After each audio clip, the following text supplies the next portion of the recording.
মাজার হামলা নিয়ে কিছু কথা বলতে চাই। এই সরকারের আমলে আমরা দেখলাম যে কুষ্টিয়ায় মাজারে হামলা করে একজনকে হত্যা করা হয়েছে। স্পিকারটা আমরা নিন্দা এবং প্রতিবাদ জানাই। অন্তর্বর্তীকালীন সরকারের সময় নাম ছিল নাহিদ ইসলাম, বর্তমানে সংসদ সদস্য।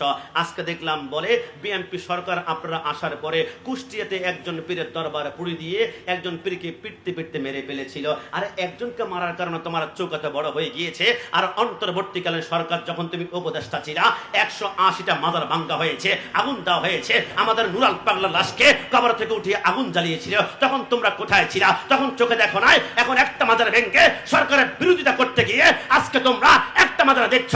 ওলি আল্লাহর বিরুদ্ধে যারা গাদ্দারি করবে তাদেরকে হুঁশিয়ার করে দেয়। 2013 সালে ছাত্র ছাত্র দাঁড়িয়ে এক মৌলবী বলেছিল, আমি যদি বাংলাদেশের প্রধানমন্ত্রী হতে পারি সমস্ত মাজার লাথি দিয়ে ভেঙে ফেলবো। ওই বাবুনগরের মৌলবী 1 মাস পরে ডান পা প্যারালাইজড হয়ে গিয়েছে, 2 মাস পরে বাম পা চলে গিয়েছে, 1 বছর পরে টয়লেটের মধ্যে পড়ে মৃত্যুবরণ করেছে।